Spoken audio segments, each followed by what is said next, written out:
నమస్తే, welcome to signature studios.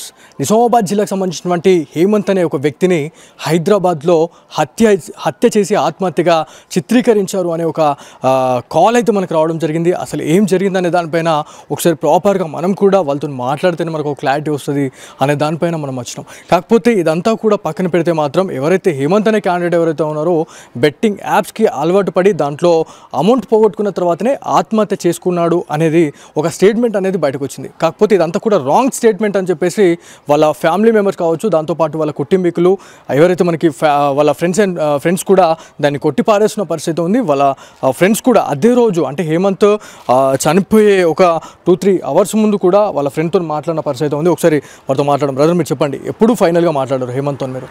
Last అది night 7:50కి అట్లా కాల్ చేసిండే. చేసి ఏడునో అంటే ఇట్లా దసపల్లి హోటల్లో కలెక్షన్కి వచ్చిన మా కలెక్షన్కి అది లెక్కల పైసలు తీస్తున్నాం, నేను గోపాలన్న ఇద్దరం వచ్చినాం అని చెప్పి అన్నాడు. మళ్ళీ 9:30కి కాల్ చేయి, నేను అప్పుడు మాట్లాడతాను అన్నాడు. మళ్ళీ 9:30కి నేను ఏం కాల్ చేయలేదు. దానికన్నా ముందు ఈవినింగ్ 6కి చేస్తే గోపాల్ ఎత్తిండు.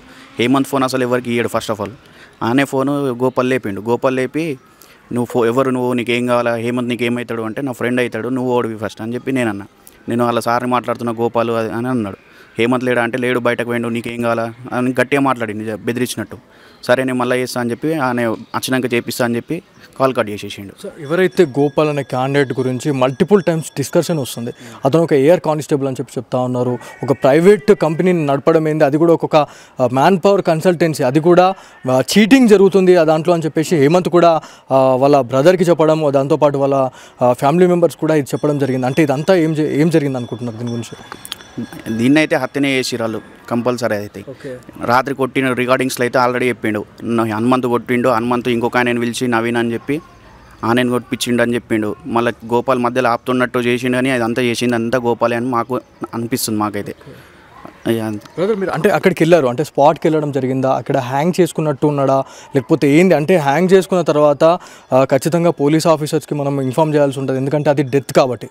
సో అక్కడ ఎవరు రాకముందే, పోలీసులకు ఇన్ఫర్మేషన్ లేకముందే ఆ బాడీని కిందికి తీసి పడుకోబెట్టిర్రు అని చెప్పేసి మనకు ఒక ఇన్ఫర్మేషన్ ఉంది. సో దీని గురించి ఏమైనా క్లారిటీ?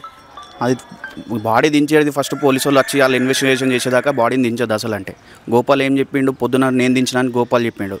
మళ్ళీ బతుకుతాడేమో అని చెప్పి అట్లా కావాలని కవర్ చేసిండా ఏం చేసిండు అది లేదు, నేను దించడానికి గోపాల్ చెప్పిండు. మళ్ళీ అంబులెన్స్ డ్రైవర్కి ఫోన్ చేసి అడిగితే నా చేతులతో నేనే దించినా అని చెప్పి అంబులెన్స్ డ్రైవర్ చెప్పిండు. పోలీసు వాళ్ళకి అడిగితే మేము దించినా అని వీళ్ళు చెప్తారు. ముగ్గురు 3 రకాలు చెప్తారు. ఎవరు దించి నిజం ఏంది అనేది క్లారిటీ లేదు. మళ్ళీ ఇంకొక విషయం ఏంటంటే వాళ్ళ మదర్తో మాట్లాడాను నేను, హేమంత్ వాళ్ళ మదర్తో మాట్లాడితే గోపాల్ అనే క్యాండిడేట్ దాదాపు 8:30 నుంచి 9 o'clock కాల్ చేసినప్పుడు హేమంత్ బయటకి టిఫిన్ కోసం వెళ్ళిండు అని చెప్పేసి కూడా చెప్పడం జరిగింది. అంటే ఇదంతా చూస్తే గోపాలే A1గా ఉన్నట్టు నాకైతే అనిపిస్తూ ఉంది. మీ ఒపీనియన్ ఏంటి? మాకు కూడా అదే అనిపిస్తుంది. మా ఫ్రెండ్ ఇంకొక ఆయన హైదరాబాద్లోనే ఉంటాడు. హేమంత్కి పొద్దున్న 7:30కి ఏమో కాల్ చేస్తే ఒక హేమంత్ పక్కన ఒక ఆమె పనిచేస్తుంది, ఆమె లిఫ్ట్ చేసి పండుకున్నాడు అని చెప్పి 7:30కి చెప్పింది. 8కి ఏమో గోపాల్ టిఫిన్ చేయడానికి పోయిండు అని చెప్పిండు. కానీ ఇదంతా చేసుకుని రాత్రి అయింది. ఇదంతా మరి రాత్రి అయినప్పుడు పొద్దున్న టిఫిన్కి ఎట్లా పోయిండు? అదే మొత్తం అనుమానం ఉంది. అందుకే దాని గురించి ఎగ్జాక్ట్ మీరు అన్న తర్వాత నాకు ఒక డౌట్ ఏమంటే, ఆ ఫోటోలో చూస్తే దానిపైన మార్క్స్ కనిపిస్తున్నాయి మనకి. సో దాని గురించి అంటే ఒక 2 అవర్స్లో హ్యాంగ్ చేసుకొని ఉంటే, 1 అవర్లో హ్యాంగ్ చేసుకొని ఉంటే మాత్రం ఖచ్చితంగా ఆ మార్క్ అనేది పడదు.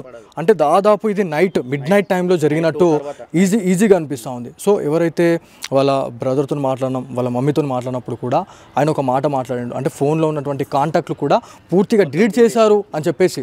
మరి ఇదంతా కూడా ఏమనుకుంటున్నారు దీని గురించి? మేము కూడా టౌన్కి పోయి చూసినాం. హేమంత్ ఫోన్ తీసుకొని చూస్తే మాకు నంబర్లు అన్నీ ఆల్రెడీ సేవ్ ఉంటాయి. నాది శ్రీకాంత్ అని ఉంటుంది, అఖిల్ ఉంటుంది, వినయ్ అన్న అని చెప్పి అందరు సేవ్ ఉంటాయి. మొన్న చూస్తే పోయి టౌన్లో చూస్తే ఒక్క కాంటాక్ట్ లేవు. మొత్తం అన్నోన్ నంబర్స్ లెక్క అన్ని నంబర్లు అన్ని ఫోన్లో డిలీట్ చేసి అన్నారు. ఆల్రెడీ రికార్డింగ్లో కూడా చెప్పిండు, అమ్మ నా ఫోన్ తీసుకొని అన్ని డిలీట్ చేస్తున్నారు నా నంబర్లు, పర్సనల్ వాళ్ళకి ఫోన్ చేసి బెదిరిస్తా అని చెప్పి వదనకు బెదిరిస్తున్నారు అది ఇది అనుకుంటా ఆల్రెడీ రికార్డింగ్స్లో చెప్పిండు ఆల్రెడీ.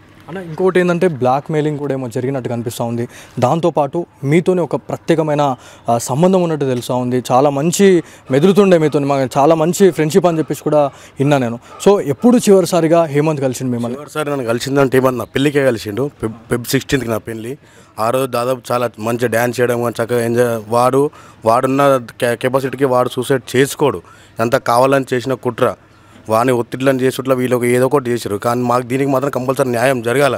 న్యాయం జరగకుంటే మాత్రం నిజామాబాద్ పెద్ద ఎత్తున ధర్నా కూడా చేస్తాం కంపల్సరీ. వాటి కోసం ఎక్కడికైనా మేము వెనక అడుగేయమన్నా. సో ఎవరైతే పోలీస్ డిపార్ట్మెంట్లో వర్క్ చేస్తున్నటువంటి ఏఆర్ కానిస్టేబుల్ గోపాల్, సో ఈ గోపాల్ ఈ కేసుని కూడా ఏమైనా తప్పుదోవకు పట్టిస్తాడేమో అని చెప్పేసి కూడా చాలామంది మీ ఫ్యామిలీ మెంబర్ ఎవరైతే హేమంత్ ఫ్యామిలీ మెంబర్స్ కావచ్చు, దాంతోపాటు ప్రతి ఒక్కరు ఇక్కడ ఉన్న వాళ్ళు కూడా వాళ్ళు అదే అనుకుంటున్నారు. దీని గురించి మీరు ఏం చెప్తారు? కంపల్సరీ నా గోపాల్ అనే వ్యక్తి అసలు ఇది కేసు అయిన తర్వాత వాటి రికార్డింగ్ స్టేట్మెంట్ మేము ఇచ్చినప్పుడు ఎవరైతే ముగ్గురు పేర్లు మేము మెన్షన్ చేసినప్పుడు ఏమని చెప్పినప్పుడు వాళ్ళ ముగ్గురి లోపల వేయాలి. వాళ్ళు బయటనే ఉన్నారు, అప్పటికి కూడా బయటనే ఉన్నారు, లోపలికి వస్తారు పోతున్నారు. ఇది కరెక్ట్ కాదు. మాకు అందుకే అనుమానం వస్తున్నది. ఎందుకంటే అతన్ని కానిస్టేబుల్ వర్క్ చేస్తుండని వేరే పోలీసులు కూడా మ్యానిపులేట్ చేస్తుండేమో అని చెప్పి మాకు అట్లా అనిపిస్తున్నది. అంటే ఎవరైతే హేమంత్ వాళ్ళ బ్రదర్తో మాట్లాడితే ప్రశాంత్ ఏమన్నాడంటే ఒకవేళ సంబంధమే లేదనుకో, గోపాల్కి సంబంధం లేదు గంగలో అని, సో అయినా పోలీస్ స్టేషన్కి రావాల్సిన అవసరం లేదు. ఒకవేళ వచ్చినా కూడా అమౌంట్ తీసుకొని రావాల్సిన అవసరమే లేదు. 50,000 నుంచి 60,000 కావచ్చు, డబ్బుల కట్టలు ఏవైతే ఉంటాయో అవి పట్టుకొని వచ్చేయండు పోలీస్ స్టేషన్కి అని కూడా వాళ్ళు చెప్తా ఉన్నారు. అంటే ఇవన్నీ కూడా ఎవరైనా గట్టిగా మాట్లాడితే వాళ్ళతోనే వాళ్ళకి ఇచ్చి మేనేజ్ చేద్దామని చెప్పేసి అనుకున్నాడు అని కూడా మనకి ఒక రూమర్ అయితే వస్తుంది. దీని గురించి మీరు ఏం చెప్తారు? ఇది కూడా నిజమే అన్న. మాకు కూడా రూమర్స్ వచ్చింది. మేము పోయిన తర్వాత కూడా మాకు యాక్చువల్లీ మేము పోయిన తర్వాత మాకు డైరెక్ట్ మాకు పోయేలో కూడా మాకు వాడిని ఏమో మేము చూడలేము. మన అప్పటికే గాంధీ మార్చలకి తరలించడం జరిగింది. మేము డైరెక్ట్ పిఎస్కే పోయి కలిసినాం వాళ్ళని. వాళ్ళకి మాత్రం మాకు అటాచ్మెంట్ మాట్లాడడానికి కూడా ఛాన్స్ చేయలేరు. వాళ్ళు దర్జాగా బయటనే ఉన్నారు, మేము కూడా బయటనే ఉన్నాం. సిఎన్ఆర్ఎస్ అయితే మాకు చేసిన కాడికి సహాయం చేసిండు తనైతే. మళ్ళీ ఇంకొక విషయం ఏంటంటే బెట్టింగ్ యాప్స్ గురించి మనం మాట్లాడుకుందాం. బెట్టింగ్ యాప్స్ వల్ల చాలామంది ఆత్మహత్య చేసుకుంటున్నారు, అది మున్మాటికి నిజం. సో హేమంత్ విషయంలో బెట్టింగ్ యాప్ వల్లే హేమంత్ చనిపోయాడని మీరు అనుకుంటున్నారా? ఇది రూమర్స్ అన్న. ఇది రూమర్స్. బెట్టింగ్ అలవాటు ఉన్నాడు. నా పెళ్లికి గుర్రాడు అన్నాడు చెప్పాలనుకుంటే. వాడు అదే దేశాలు ఉంటాడు కాబట్టి నా పెళ్లికి గుర్రాడు, వాడు ఇంటికి గుర్రాడు అసలు. బ్రదర్ మీరు చెప్పండి, అంటే మీతోని చాలా మంచిగా అంటే 2-3 డేస్కి ఒకసారి కాల్ చేసే క్యాండిడేట్లు మీరు. సో మీరు ఎన్ని రోజులకు ఒకసారి కాల్ చేస్తుంటుండే? ఒకవేళ ఇట్లాంటి బెట్టింగ్ యాప్స్ గురించి కానీ, లేకపోతే అరే నాకు అమౌంట్ కావాలరా అని చెప్పేసి మన ఫ్రెండ్షిప్ సర్కిల్, అరే నాకు ఒక 1,000 రూపాయలు ఏరా బాయ్, 2,000 ఏరా బాయ్, 10,000 ఏరా బాయ్ అని చెప్పేసి మనం మాట్లాడుకున్నాం మన తారీఖులో. సో దీని గురించి మీరు ఏం చెప్తారు? ఆడైతే అట్లా ఆడేటోడు కాదన్న, అంతా రూమర్స్ చేసిరు. ఆ రోజు రూమ్లో కూడా వాళ్ళందరూ ఆడ టౌన్లో కంప్లైంట్ ఇచ్చింది. మొత్తం పనిచేసేటోళ్ళు అంతా అన్న బెట్టింగ్ ఆడతాడు, ఎప్పుడు ఫోన్లోనే బెట్టింగ్ ఆడతాడని అని ఆడే అంత టైమే ఉండదు. మొత్తం వర్క్ వాళ్ళ ఫోన్ పొద్దున్న 8 గంటలకు లేస్తే రాత్రి 10 గంటల దాకా ఫోన్లు మాట్లాడుతూనే ఉంటాడు. ఇది మొత్తం మ్యాన్ పవర్స్ దీని జాబ్ గురించి. ఆడ అట్లా టైం ఏడాడడానికి ఆడ తినోడు కూడా ఒక్కోసారి తింటాడన్న. బెట్టింగ్ ఇంకేడికి వెళ్ళి ఆడతాడన్నారు. నేను హేమంత్ వాళ్ళ ఫ్యామిలీ మెంబర్స్ మాట్లాడినప్పుడు వాళ్ళు నాకు ఫోన్ కాల్లో ఒక మాట మాట్లాడారు. హేమంత్ని లోపల బంధించి బయట ఎవరైతే గోపాల్ అనే క్యాండిడేట్ కావచ్చు, హనుమంతు, దాంతోపాటు ఎవరైతే నవీన్ అనే క్యాండిడేట్ కావచ్చు, ఇంకొక ఎవరో సమ్ మెంబర్స్ ఎవరైతే ఉన్నారో వీళ్ళంతా కూడా బయట కూర్చొని కార్డ్స్ ఆడిరు, పత్తలాడిరు, లోపల ఇది చేసేసి బయట పత్తలాడిరు అని పానం తీసేసిరు అని చెప్పేసి వాళ్ళు చెప్తున్నారు. దీని గురించి ఏం చెప్తారు? నాకు ఆల్రెడీ నేను ఫోన్ చేసినప్పుడు నాకు కూడా అదే చెప్పిండు. ఆల్రెడీ గోపాల్ అన్నోళ్ళ మీద పత్తలాడుతుర్రా, నేను ఇప్పుడే గోపాల్ అన్నోళ్ళకి బాదం జ్యూస్ తీసుకొచ్చిన, నాకు 500 ఇచ్చిండు. 500 ఇచ్చి 5 బాదం జ్యూసులు లేమంటే తీసుకొచ్చిన, నేను ఒక బీర్ తెచ్చుకొని తాగుతున్నారా, అలా ఆల్రెడీ పత్తలాడుతున్నా అని చెప్పి అన్నాడు నాకు. ఓకే, అంటే నైట్ టైంలోనే ఇది జరిగింది అనుకుంటున్నారా? ఈ టైంలోనే ఏమైనా? ఆఫ్టర్నూన్ చెప్పిండు నాకు, ఇది ఆఫ్టర్నూన్ పత్తలాడుతున్నాను చెప్పిండు. నేను ఈవినింగ్ కాల్ చేస్తేనేమో మళ్ళీ గోపాల్ లేపి నువ్వు ఏమైతే ఏమంది కాదు అని బెదిరించినట్టు మాట్లాడింది. ఫస్ట్ టైం చేసినప్పుడు ఇదంతా ఏం లేదు, అంత కాముషే ఉండే, చల్లగానే ఉండే. కాకపోతే సాయంత్రం అంటే గోపాల్ ఎవరైతే ఎంటర్ అయిన తర్వాత నీతో మాట్లాడినప్పుడు మాత్రం ఇదంతా సినిమా స్టార్ట్ అయిపోయింది. అప్పటికి స్టార్ట్ అయిపోయింది. అది అప్పుడు స్టార్ట్ అయింది. మధ్యాహ్నం ఆల్రెడీ వీళ్ళు అంతా మంచిగా ఉన్నారు. ఆల్రెడీ వీళ్ళు మీద పత్తలాడుతున్నా అని చెప్పిండు నాకు. ఈడు నేను ఒక బీర్ తెచ్చుకొని నేను కూడా తాగుతున్నా కింద అని చెప్పిండు. ఇదంతా మళ్ళీ సాయంత్రం ఏం చేసిర్రో ఏం మాట్లాడిరో తెలియదు. సాయంత్రం అయింది ఇదంతా. సాయంత్రం 6 to నైట్ 10 దాకా ఏమైందో తెలియదు. 10 తర్వాత ఇక మొత్తం వాడు ఏడ్చుకుంటా వాళ్ళ మమ్మీకి ఫోన్ చేసాడు. అది అన్నీ జరిగినాయి అవి. బ్రదర్ అంటే ఇప్పుడు మీరు కాల్ చేశారు, అది మీరు కాల్ చేసారా లేకపోతే ఆయన కాల్ చేసిందా అనేది మీరే కాల్ చేశారు. మీతో పాటు ఇంకెవరైనా మీ ఫ్రెండ్స్ ఎవరైనా అదే రోజు హేమంత్కి కాల్ చేశారా? హేమంత్ వేరే మీ ఫ్రెండ్స్కి ఏమైనా కాల్ చేశారా? అంటే ఇట్లా ఉంటుంది కదా సర్కిల్లో, అరే నాకు చేసిండు రాబాయ్, ఇప్పుడే 1 గంట కింద చేసిండు, నిన్ననే చేసిండు, అట్లాంటివి ఏమైనా? లాస్ట్ నాతో మాట్లాడిండు. లాస్ట్ ఇయర్ నాతోనే 750కి ఏమో మాట్లాడిండు. దాని తర్వాత నెక్స్ట్ డే మార్నింగ్ హైదరాబాద్లో నితిన్ అని ఫ్రెండ్ ఉంటాడు, ఆనే ఫోన్ చేసిండు. హేమంత్ ఫోన్కి ఫోన్ చేస్తే స్విచ్ ఆఫ్ వచ్చింది. ఆఫీస్ నెంబర్కి ఫోన్ చేస్తే అలా పక్కన ఇంకొక ఆమె ఉంటుంది, ఆమె జాబ్ చేస్తుంది.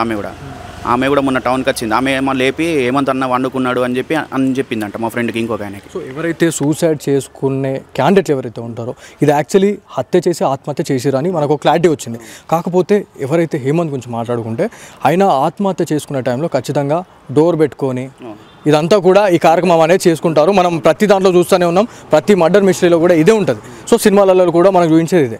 కాకపోతే హేమంత్ డోర్ అనేది ఓపెనే ఉండే, మొత్తం ఇదంతా కూడా ఇది చేసారు. కాకపోతే దీనిపైన మీరు ఏం చెప్తారు?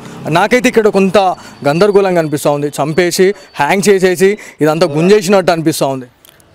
హ్యాంగ్ చేసుకున్నట్టు ఉంటే డోర్ లాక్ చేసుకుంటాడు, అన్నీ వేసుకొని ప్లానింగ్తో ఏదో ఒకటి చేసుకుంటాడు. అసంటిది అది ఖాళీ డోర్ దగ్గరికి వేసి డోర్ పక్కన డ్రమ్ పెట్టినట్టు చెప్పిరంట అంతే. ఓకే. సో అంటే పోలీస్ అధికారులు అంటే మీరు కూడా ప్రశాంత్ వాళ్ళ ఫ్యామిలీతో పాటు మీరు కూడా ఒక కార్ వేసుకొని వెళ్ళిపోయారు. ఆ ఇన్సిడెంట్ తెలిసిన తర్వాత నీ ఫ్రెండ్ కోసం ఆఖరిగా చూద్దాము, మీ ఫ్రెండ్ని తీసుకొని వద్దామని చెప్పేసి మీరు వెళ్ళారు. దాని తర్వాత ఆ టైంలో ఏమైనా మీకు అనుమానాస్పదంగా ఏమైనా వేరే వాళ్ళని ఇట్లా చూడడం కానీ, లేకపోతే అరే ఏడ దొరికిపోతామో అన్నట్టుగా కొంతమంది సెన్స్ అనేది బయటపడుతూ ఉంటుంది, అట్లాంటిది ఏమైనా?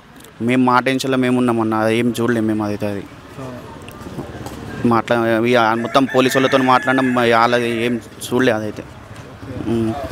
ఇది మొత్తానికి హేమంత్ ఫ్యామిలీ మెంబర్స్తో మాట్లాడడం, వాళ్ళ బ్రదర్తోని ప్రశాంత్తో మాట్లాడడం, దాంతోపాటు వాళ్ళ మదర్తో మాట్లాడడం. సో ఇది మొత్తానికి ఎవరితో మాట్లాడినా కూడా ఒకటే మాట చెప్తా ఉన్నారు, హత్య చేసి ఆత్మహత్యగా చిత్రీకరించారు హేమంత్ని అని చెప్పేసి కూడా వాళ్ళు చెప్తా ఉన్నారు.